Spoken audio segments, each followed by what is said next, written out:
What's going on, everybody? Good morning, good evening, wherever you are, and whatever time it is, and welcome back to yet another video with you, man.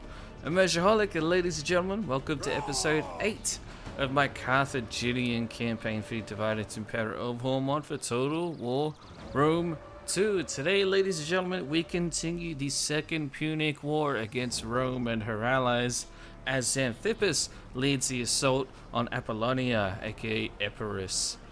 We did have a pretty badass battle with Xanthippus in the previous episode. If you missed it, I'd highly recommend you go check it out, because we actually are not going to show off this particular battle just because it's against a garrison, and we did just have a battle, like I said in the last episode, which was really fun, but it was also against a garrison.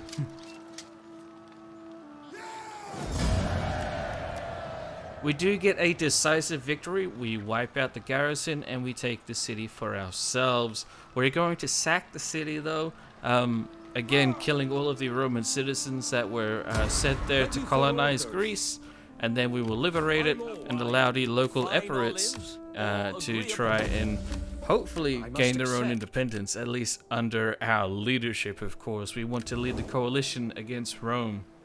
So, in doing so, we create the League of Epirus.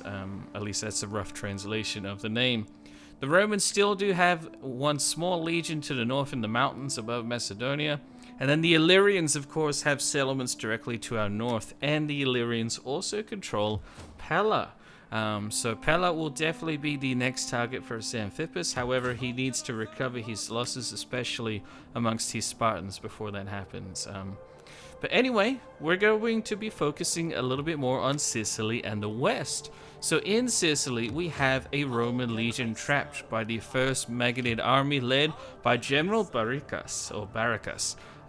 We also have our fleet standing by, the Second Republican fleet led by Admiral Bartos. However, the Romans have multiple legions in southern Italy, one of which is able to actually come down and help out their fellow legionnaires in Sicily. The RDI also have a fleet just off the coast of Cosentia. We do have the Maganid Guard stationed in Syracuse under the command of General Macinthan, the leader of the Maganids. But hopefully Sicily can withstand the onslaught that is sure to come. However, we do have another massive issue with a really big pirate fleet spawning just off the coast of Carthage, so they could seriously disrupt our economic and overall supply lines in the area, but we'll see what happens with that. In the meantime though, like I said, the Roman legion in southern Italy at Cosentia can come down and reinforce their brothers in arms in Sicily. They actually managed to surround the first Maganid army, but thankfully they were able to retreat. Moving forward though, the pirate fleet that we just saw spawn off the coast of Carthage does sail down and attack the city of Leptis Magna.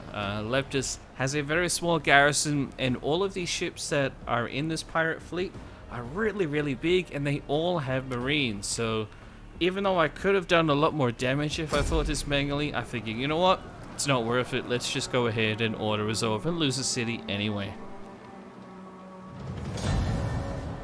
We do have a close defeat, and we do kill some of the pirates, and it will take them a while to recover, but unfortunately they actually end up occupying the city. And because Carthage, aka Africa, was our core province, especially for our economy, because we're trying to export food, we are taking a massive hit to our economy, and in fact we're going bankrupt just simply from losing that single city. The power of agriculture in Africa is very strong, but when it's disrupted by war like it is now, it's going to destroy our economy. So the Second Republican fleet will be sent down by the Maganids. They did let the pirates sail past Sicily, so I mean, you know, they are somewhat to blame for this, so they will divert their fleet from Sicily down to Africa to try and support. The Hamilcars are supposed to be responsible for Africa, but they are in East Africa at the moment preparing to deal with the Egyptians, and they just don't have the resources to deal with that magnitude of a pirate fleet. Furthermore, the first Maganid army is going to retreat back towards Acragas. Our Punic allies in the city of Panormus have no real military forces in the area. They've kind of just thrown them away in Italy. And the first army that we have here is not going to be able to stand off against 2 legions in the field, so they will hold out in the city for now. Meanwhile, going to the far west in Iberia, Hamilcar continues his campaign of persecution against all Iberians. We have no allies in the area except one small faction, which we basically created anyway. And Hamilcar is marching against allies of the Lusitani, the Kempsey. This is going to be a pretty massive battle. We have Hamilcar's army combined with General Idabal to march on the Kempsey and hopefully deal a decisive blow against them. Here we are on the battlefield just before our armies unite. This could be a really big battle, even though the enemy army isn't all that great. We haven't had a combined Carthaginian force like this since the First Punic War, so this should be really fun. We begin, of course, by sending forward some of our cavalry, our Iberians and Samnite cavalry in particular, so they'll be combing the forest around the hills that you'll see shortly, trying to find out where the Kempsey are keeping their troops hidden. The Iberians are really good at hiding and they're very good at fighting in the forest, so we'll be trying to draw them out into this massive open plain. You can see far off in the distance we have our army that's already formed up, and then behind them you can see our reinforcements are rushing in to try and deploy their forces in a coherent manner. Like I said, we have 2 massive Carthaginian armies combining here. You can see the path that our cavalry will be following over towards the hillsides. They'll be split off into 2 groups with 2 cohorts of cavalry per group, and then they will be trying to locate the enemy army. We suspect they should be down here around this blue highlighted area. That is where the defenses are on the map, and it's where the most logical positioning for them will be. However, they could rush up the hill, so we do notice though that there are some fortifications, so we're going to assume that the enemy army is there, but we need to confirm it because we are using the large battlefield submod. And when you use that submod, it's really important to scout ahead, even more so than in vanilla DEI. And while our cavalry is doing that, our other armies will continue forming up. Our Samnite cavalry gets very lucky and actually catches off an Iberian unit all on its own. And it's even on the slope of a hill, so we're going to get some very beautiful downhill charges against them. We may as well attack them. They're isolated away from the main group of the army. The Iberians do have more troops than us, so we need to take any advantage we can get. The Samnites are very ruthless in their cavalry charges, and they're probably one of our best cavalry units that we have in our armies at the moment. They do some very nice cycle charging, and the downhill slope helps in the cavalry having a little bit more speed, and the greater the speed, the harder their charges will be against the Iberians.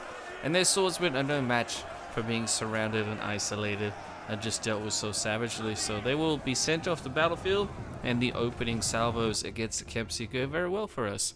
This is our first major battle against them anyway, so it's going to be a little bit of a test to see how strong their forces are. Are they as good as the Lusitani? Are they on par? Are they worse? So far, we're not really seeing too much that's all that impressive, except their massive numbers, and we still haven't even seen their full force just yet. Speaking of full force though, our Carthaginian armies have now combined their troops, so let's go over the army composition.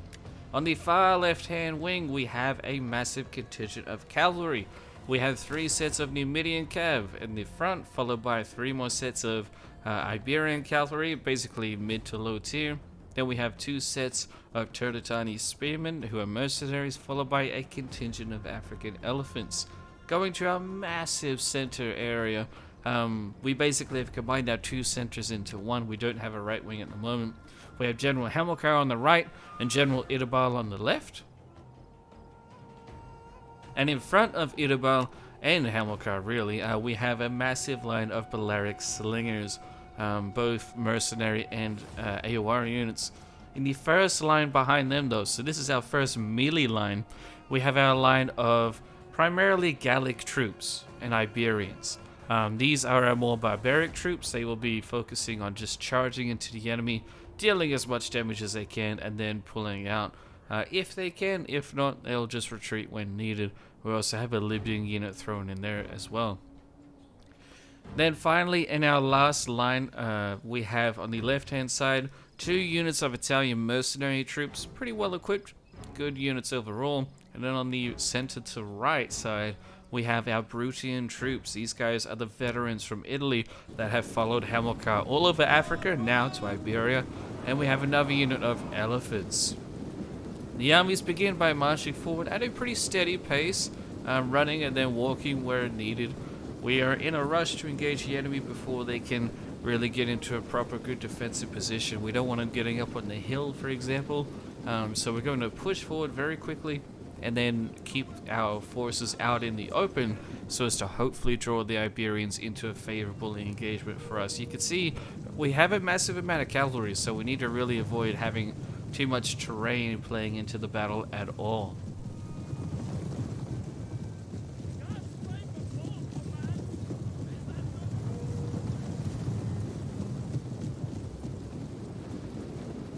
You can see our elephants are cruising up behind our cavalry. They'll be hopefully held in reserve for as long as possible. Our elephants are still quite fragile. They will die to the Iberian skirmishers. We then form a small right-wing contingent, which is just our Iberian cavalry, one of which is our Editani heavy cav. For whatever reason, the Editani, who originate from the city of Ars, have very good cavalry, very good heavy cav.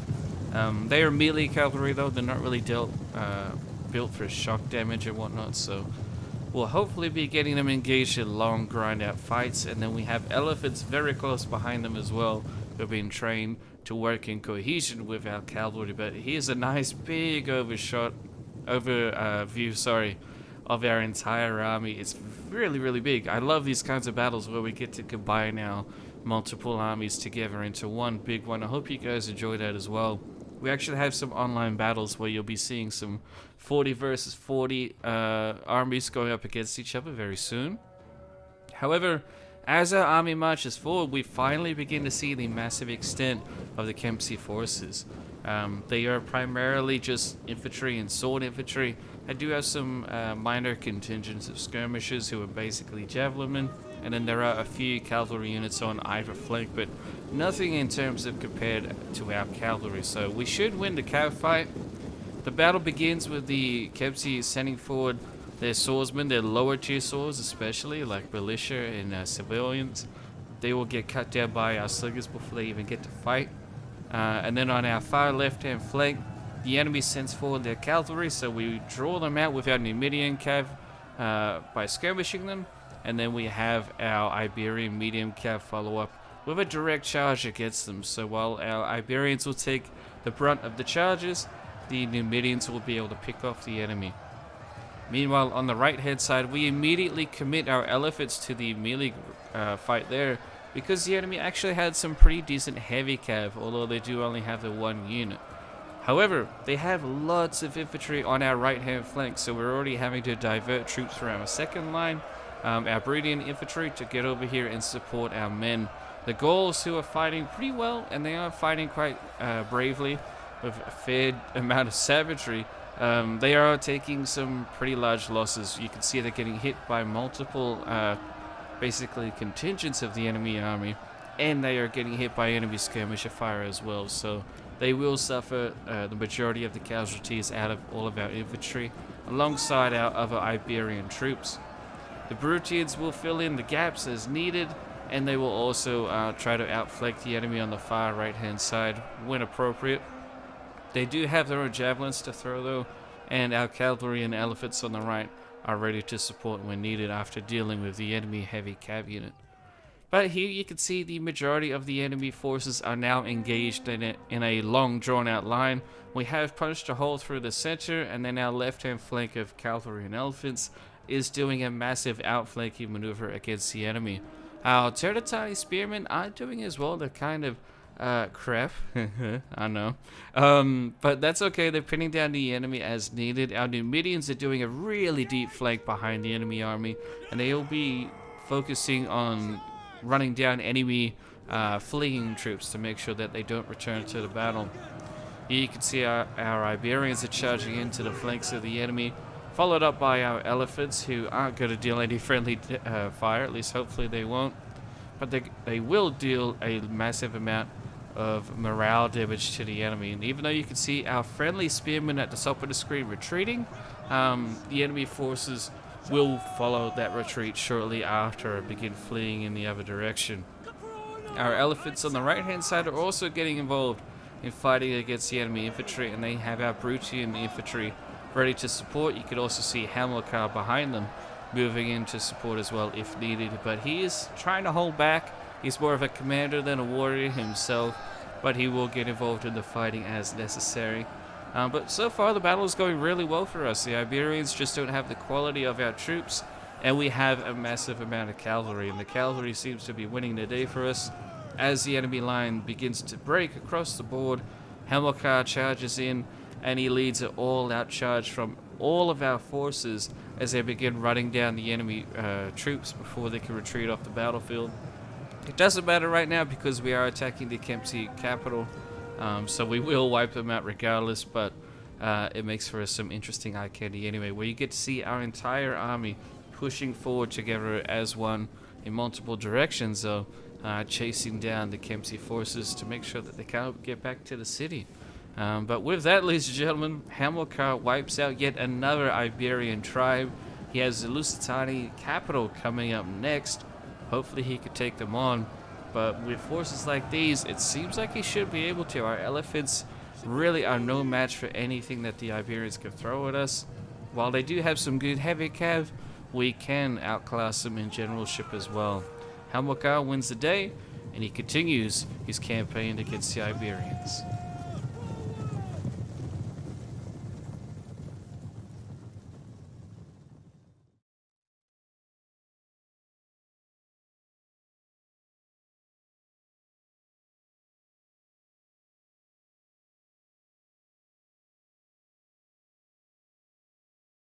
There was a loading screen. If you wish to pause it and have a look, feel free, but you can see we didn't really lose too many men at all, despite the enemy having a lot of troops.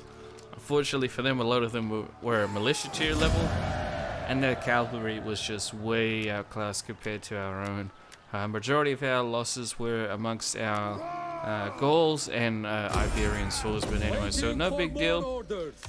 Hamilcar will unleash his troops on the city of Iberia, and they will loot it savagely, filling the coffers of the Barcid family though, thus allowing them to continue the campaign in Iberia with very quick precision. We're not slowing down. We are going to now march on the capital of the Lusitanian, Lisipo. We have the Third Republican Fleet also coming in to get involved. This is led by Admiral Eshmunazar. I always get my tongue twisted with him, but anyway, Eshmunazar is a relatively new admiral, but he's leading a large fleet, and it's kind of hard to mess that up anyway. So he will be blockading the city, while General Irbal leads his forces against the garrison of the city. It's a pretty large garrison, and it is a walled city, so we'll see what happens with that siege as we move forward. And you can see immediately the Lusitanian forces trying to make a breakout with their navy. I don't know what they're thinking, but we're just going to auto-resolve them away, and this tiny little navy that was trying to hold the harbor will get cut down. Who knows, perhaps the royal family of the Lusitania were trying to escape. But then we also have the garrison of the enemy army, of the enemy city, sorry, coming out to attack Irbal directly.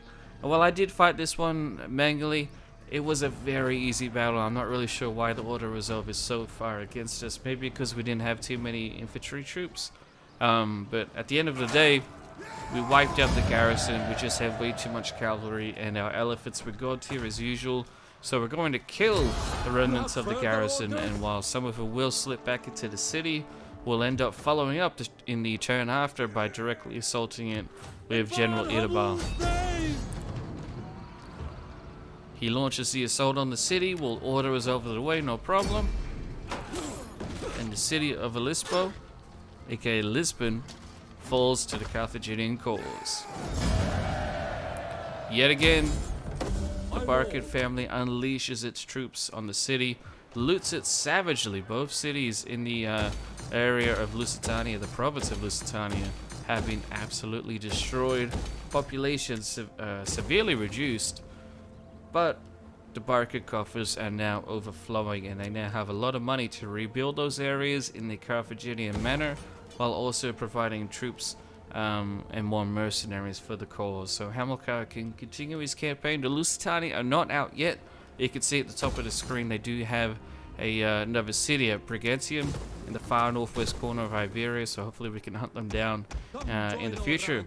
In the meantime, though, back in Sicily, the Romans ended up taking the city of Panormus from our Punic allies. So now the first Magadine army is going to have to launch a counterattack, especially while the 8th Legion, the 8th Macedonian Legion, is separated from the other legion in Sicily. So now the Magadines have a chance to hopefully crush the Roman counterattack into Sicily. Let's see if the Magadines can pull it off.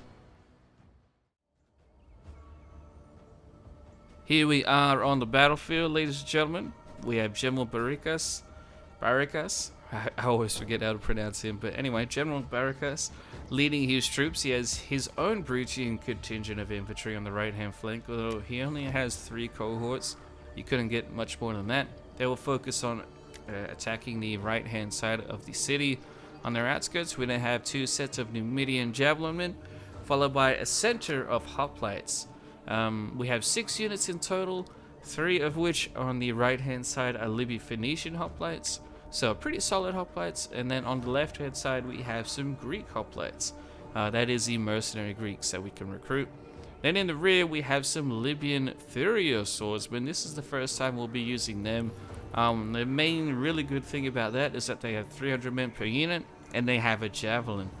So we're expecting them to be a little bit of a kind of gap plugging force. They should be quite helpful, and hopefully they'll get us a good amount of kills as they are swordsmen.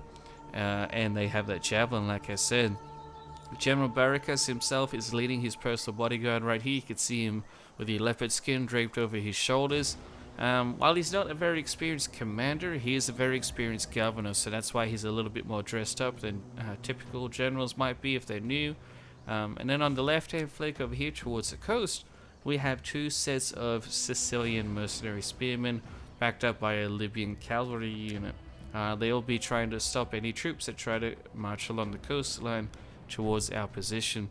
And on our far right hand flank, up in the hills and the forest nearby, we have hidden our cavalry units. We have a Tarentine cav unit, and then we have a Samnite cavalry unit.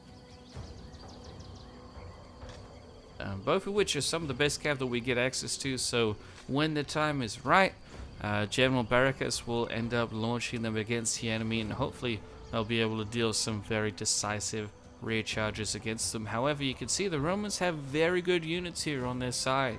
This is not just a garrison inside the city of Panormus. This is a proper legion. This is the 8th Roman Macedonian Legion. I guess it was created in Macedonia. They have a lot of spearmen and then a lot of Principe swordsmen as well. So it's going to be very concerning for us. Towards the center of their formation over here is where they have the majority of their swordsmen and Principes. They even have some dart slingers as well, so they've been recruiting some very good units. And these are exactly the kind of troops that can grind through our hoplites if our hoplites are not supported. That first blue circle is going to be our main issue, followed by this second grouping over here towards their main town square. They have lots of skirmishers and even a couple small units of cavalry. Towards the center of town, though, we have a few civilians who are trying to hide out, alongside the general of the 8th Legion right here. You can see him with his pretty badass regalia. He actually looks pretty cool, can't lie. But he's a pretty dead look on his face, though. He's just not looking happy. I guess he didn't want to be assigned to the Sicilian campaign, and I don't blame him. The Romans have lost many legions against our forces in Sicily, so hopefully the 8th Legion could be yet just another one on our hit list. The battle begins with our javelinmen trying to draw the Romans out of their defensive fortifications in town. They primarily are targeting the enemy dart slingers, as we're concerned about them targeting our heavy infantry, who can't really do much to counter them. Our javelins come in and the Romans tanked a lot of our shots pretty easily. Very interesting. Survived a few javelins to their head there, but anyway. The move works, and the Romans begin pushing out of the city with their principes. They are in a defensive formation, though, so they will be doing pretty well in terms of receiving fire from us. However, we do split up our javelin as the Romans continue marching forward. So from the left and right hand side, our javelins will be hitting them, and thus we will get quite a few kills on the one cohort that we do target.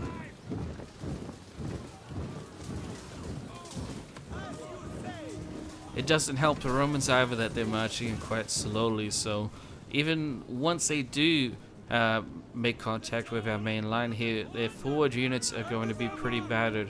You can see our hoplites are now already in phalanx position, and then we also have our Libyan troops that will be following up behind them, who have their javelins. So they're now going to be releasing them against the Romans to disrupt the Roman charge and just deal some nice good old hit point damage. They won't be getting too many kills though. But because our hoplites are in formation, the javelins will go over harmlessly and not hurt our own guys. The Romans, however, begin throwing their javelins back in kind. This is not good for us because they are trying to outflank our hoplites and actually do get some good kills with their first volley. They throw their javelins and then they retreat. So we have our Brutian infantry try to come over and help plug up the gaps. And on our left-hand flank, we have to send our skirmishers in as a little bit of a sacrificial offering to try and stop the Roman cavalry. They have two Roman cav units here. They're very small, although one of them is a Samnite unit, and we all know how strong and ruthless the Samnites can be. In fact, it actually pulls through not only our skirmishers, but our Sicilian mercenary spearmen that were sent forward to try and stop them as well. You can see the Romans just don't care about the troops that we sent against them. No honor in war against the Romans here. However, General Barracas ends up turning around his personal bodyguard, and he coordinates with a Libyan cavalry unit that he has nearby to surround the Roman cavalry and destroy them before they can do any serious damage. So they won't be a problem, but it was interesting seeing them pull through our own spearmen. Meanwhile, the Roman forces are now entirely engaging against us. They have sent forward their spearmen and swordsmen as well. So while they are charging at our center, we are going to charge along our right-hand side. So our Brutians are engaging against their melee militia troops on the right-hand flank here. The militia troops are pretty depleted, so it shouldn't be too much of a contest, although they are still Romans, and all of the Roman units fight well. Good morale, good discipline. And good defense and armor, so it will take a while to cut through some of their smaller units despite their size. Here you can see our hoplites receiving the charge of the Romans, the Libyan Phoenicians, trying to hold back the, looks like a Samnite swordsman unit right there almost. The Romans have, of course, a lot of different types of swordsmen fighting for them, in addition to their principes, but their principes are certainly the core of their army. Our hoplites are in formation, though. You can see the difference in our style of fighting. Our hoplites are very tight in their formation, and they absolutely do not provide any gaps whatsoever. However, the Romans are a little bit more flamboyant and mobile, and while they are disciplined and still in formation, it's a little bit messier for them, and so we're going to try to exploit that as the battle continues. The enemy troops have Agriani and Peltus helping them out, though, in addition to their general now coming forward with his personal bodyguard of Praetorian infantry. But you can see along this green line, we kind of have the Romans boxed in a good sort of crescent shape. Now that the enemy has essentially committed the majority of their troops, we're going to send in our Tarentines and Samnite cav units. It is only 2 cav units, but hopefully they can turn the tide of battle in our favor, because right now it certainly is not in our favor. They have better troops than us, and they have good counters to our own infantry. The Tarentines come in and provide some very much needed support for our Brutians to lead to a decisive engagement, a decisive ending to the engagement, that is.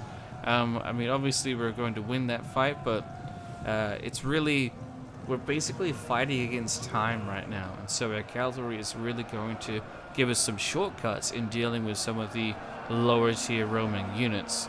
If we allow this fight to just grind on forever, the Romans will win. They will cut down our hoplites, and they will make some massive holes in our forces. And you can see this massive blob of Roman infantry as well. They are pushing hard at our center. So while we are positioning Libyan Thurio swords to try and back up that center, they still can grind through. So it's going to be all on our cavalry to come in now and deal some serious damage. We have no more javelins. The Roman leader is engaged on the left-hand side, you saw there. Hopefully we can kill him as well. But again, another close-up, you can see the different styles of fighting between our troops and the Romans. We do have some of our Libyan Theriosauds in the picture, so they are also similar to the Romans, and they're quite messy in their fighting. They're not as disciplined as our hoplites. But then over here in the rear, we have our Bruttian swordsmen finally recharging the Romans.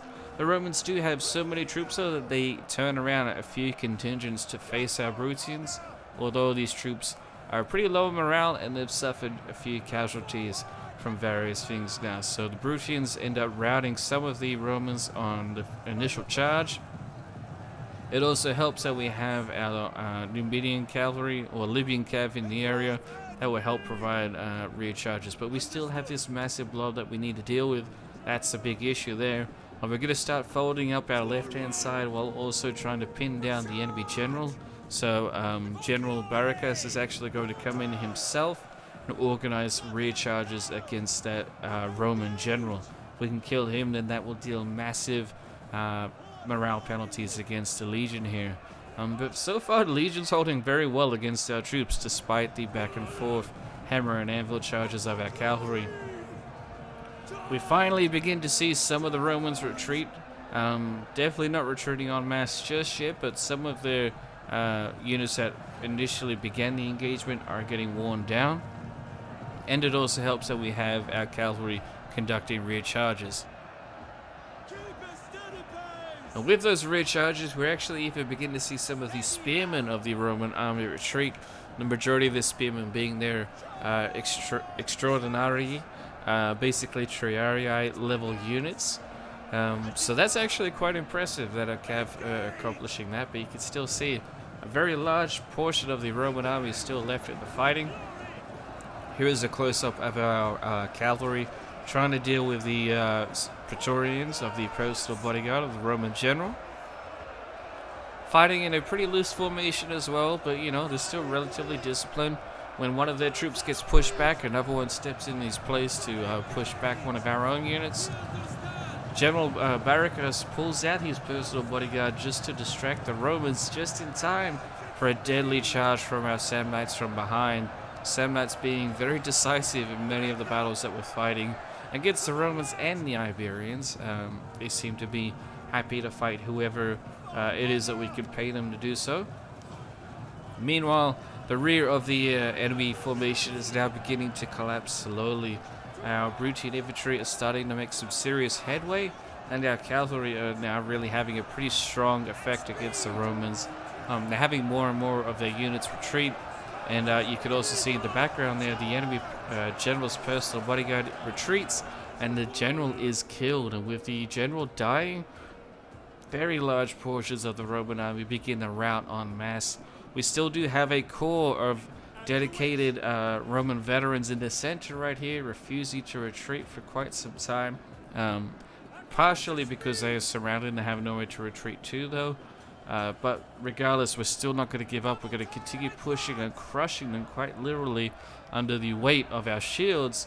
Almost all of our units have very large shields, so our hoplites are being given orders to push forward from the front, just as our Bruttian infantry and cavalry continue pushing in from the rear. And with that, ladies and gentlemen, the 8th Roman Legion of Macedonia is obliterated, and the Romans lose Panormus.